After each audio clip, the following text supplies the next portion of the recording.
Fundación Universitaria San Mateo.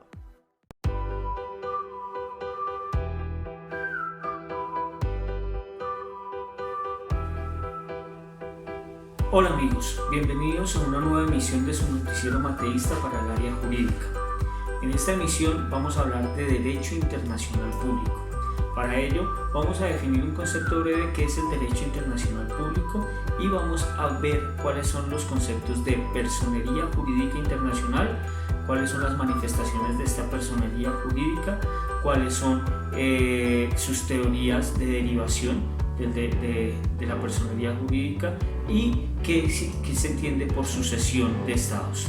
Acompáñenos.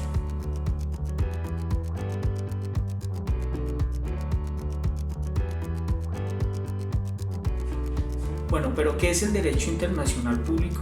El derecho internacional público es el ordenamiento jurídico que establece las relaciones entre estados y algunos sujetos internacionales para velar entre sus mutuas relaciones un comportamiento en pro a la paz y al comportamiento o a la cooperación internacional.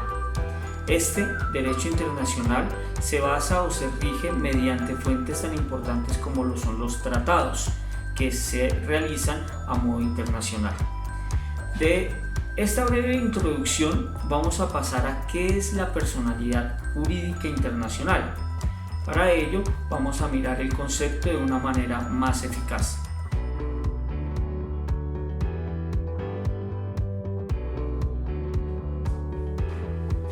La personalidad jurídica dentro de un Estado se le otorga a aquellos individuos o personas e incluso organizaciones para que puedan hacer uso de derechos y obligaciones dentro del mismo Estado. En derecho internacional público es prácticamente algo similar, pues el concepto se le da a la capacidad de hacer uso de derechos y obligaciones de los estados y algunas organizaciones internacionales e incluso individuos para hacer uso de esos mismos derechos y obligaciones entre sí. Digo de esos mismos es cuando están dentro de su mutuo acompañamiento como organizaciones o estados en el derecho internacional. Para este siguiente concepto, de por sí todos los estados son originarios de personalidad jurídica ante el derecho internacional público, pero no todas las organizaciones internacionales ni tampoco todos los individuos tienen uso de tener personalidad jurídica. Para eso la gran diferencia está entre prácticamente su tipo de otorgación. Recordemos que para ello los sujetos de derecho internacional son algunas entidades que poseen la personalidad jurídica internacional. Aquellas organizaciones internacionales que pueden poseer personalidad jurídica son algunas que pues lo van a tener de una forma derivada.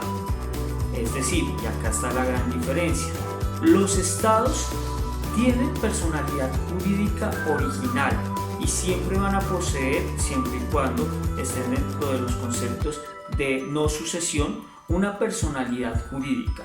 Pero las organizaciones internacionales, como lo es por ejemplo la ONU, la OEA, en algunos casos a sus individuos van a tener esta limitación de personalidad jurídica porque lo tienen de una manera limitada. Es decir, los estados tienen una personalidad jurídica plena y las organizaciones internacionales tienen una personalidad jurídica limitada. Esta es la gran diferencia entre la personalidad jurídica de los estados y las organizaciones internacionales. Para entender el contenido de la personalidad jurídica internacional es importante poder dar un ejemplo, y este, más notorio, es el de la ONU. Cómo la ONU, como la organización, obtuvo su reconocimiento de personalidad jurídica. Desplacémonos al año 1948, precisamente diciembre, donde la Asamblea General de la ONU le preguntó a la Corte Internacional de Justicia si la ONU tenía la capacidad para presentar una reclamación internacional contra el Estado de Israel, el Estado responsable del asesinato de un diplomático sueco, especialmente el conde Folke Bernadotte, que actuaba como mediador de las Naciones Unidas ante Palestina, puesto que por su muerte el secretario general de la ONU tuvo que abonar una suma y unas indemnizaciones a la familia del asesinado, y esto conllevó a reclamar o a presentar estas reclamaciones ante este país o ante este Estado de Israel. Eso conllevó prácticamente a que la ACNUR defendiera directamente la posesión de que se pudiera como organización poder hacer esas reclamaciones, y allí prácticamente nace ese concepto para estas organizaciones internacionales de personalidad jurídica internacional. Efectivamente, la Corte falló para que la ONU se le otorgara esta figura de personalidad jurídica internacional. Ahora hablemos de la capacidad plena y la capacidad limitada que tienen las personalidades jurídicas internacionales. Plena, cuando la capacidad para ser tratado en derechos y obligaciones es natural y originaria. Esto solo la poseen los estados. Ilimitada es cuando la capacidad para atribuirse a los derechos y obligaciones llega a ser derivada de los tratados internacionales de acuerdo a lo establecido dentro de los mismos. Esto lo tienen las organizaciones internacionales, que a su vez son sujetos derivados, no originales como lo son los estados. Las manifestaciones típicas de la personalidad jurídica internacional normalmente son la capacidad de celebrar tratados internacionales, la capacidad para mantener relaciones con otros sujetos, la capacidad de recibir y enviar representantes y la capacidad de acceder a instancias internacionales. Para mí, dos de las más importantes son la capacidad de celebrar tratados internacionales, ya que en ella es la más representativa de todas, de las que disponen genéricamente los estados y de modo circunscrito a sus competencias algunas organizaciones internacionales, pero que no se reconocen a los individuos. Y la capacidad para mantener relaciones con otros sujetos de derecho internacional, el jus communicandi, que posee los estados y las organizaciones internacionales, y también ha sido reconocida muy limitadamente a algunas ONGs, ilustrativamente mediante su participación como observadores en ciertos órganos de las organizaciones internacionales o en conferencias internacionales. Ahora hablemos de los elementos que determinan la existencia de un Estado.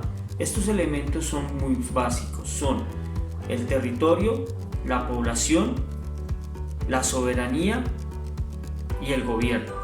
Por territorio se entiende el espacio geográfico en cuyos límites se ejerce la soberanía y que comprenden el espacio territorial, las aguas interiores, el mar territorial y el espacio aéreo suprayacente. La población es el conjunto de personas que de modo estable habitan en un territorio, unidas normalmente al Estado por el vínculo de la nacionalidad. Por gobierno entendemos los órganos del poder conformados por la organización institucional y efectiva a través de la cual pueden llevarse a cabo las funciones tradicionales de la autoridad pública en su territorio y sobre la población estatal. En el derecho internacional contemporáneo, la soberanía se identifica como un atributo jurídico que caracteriza el conjunto de competencias que ejerce el Estado en su territorio o en sus relaciones exteriores. Las competencias que el derecho internacional reconoce a los Estados se ejercen sin sometimiento a otra voluntad exterior y, por tanto, la soberanía coloca un plano en independencia e igualdad formal a todos los estados. Ya sabiendo cuáles son los elementos que posee un Estado para ser Estado y reconocerse internacionalmente, ahora hablemos de ese reconocimiento de Estado en el derecho internacional público. Para ese reconocimiento tenemos dos teorías, una teoría constitutiva y otra teoría declarativa. La teoría constitutiva es cuando los estados tienen el deber de reconocer a otro estado una vez constatan la presencia de todos sus elementos.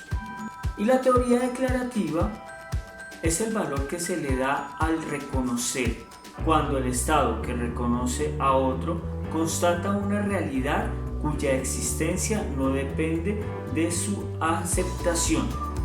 Esta última es prácticamente la que domina en la actualidad en el derecho internacional. Ya para finalizar, vamos a hablar de las sucesiones y qué se entiende como sucesión de un Estado. La sucesión de un Estado es la sustitución de un Estado por otro en la responsabilidad de las relaciones internacionales de un territorio ante las manifestaciones actuales de territorios no sometidos por soberanía. Estos fenómenos de sucesión se pueden describir mediante las modalidades de sucesión de cambio en el ejercicio de la soberanía que se venía ejerciendo sobre un espacio geográfico concreto, como lo son las modalidades de unificación, absorción, descolonización, disolución, separación, sucesión y cesión. Ahora vamos a explicar dos de estas modalidades y cómo funcionan. Los cambios de soberanía sobre un territorio pueden obedecer a diversas causas. Para ello, las modalidades que voy a explicar son la absorción de un Estado y la descolonización. La absorción de un Estado por otro, es decir, por ejemplo, Alemania a partir del 3 de octubre de 1990, es el resultado de la absorción de la República Federal Alemana por la República Democrática Alemana, aunque formalmente se presentará como una función de la RFA y la RDA. Solo se extinguió la personalidad jurídica de la RDA cuando la absorción se produce por la fuerza. En el caso de la descolonización, se supone la desaparición de las situaciones coloniales, con la pérdida de la soberanía del Estado colonizador de espacios geográficos separados del Estado original a favor de la aparición de nuevos Estados independientes. Ejemplo, lo que sucedió a gran escala con el continente americano entre finales del siglo XVIII y principios del siglo XIX. En materia jurídica también hay ciertas consecuencias frente a estas sucesiones. Según la lectura, una de las consecuencias es en los tratados, es decir, cuando existe una sucesión de algún Estado y hay prevalencia en los tratados, el convencionalismo de los mismos se pretende disolver estos estados, pero obviamente deja un margen directamente de reconocimiento en aquellos tratados cuando haya existido ese estado. Es muy importante entender esto, ya que en el derecho internacional la convencionalidad de los tratados para la disolución o sucesión directamente también conllevaría a la sucesión de estos tratados. Bueno amigos, les agradezco el haber estado pendientes de este capítulo de su noticiero mateísta para el área jurídica. Espero verlos pronto en una nueva emisión. Muchas gracias y hasta luego.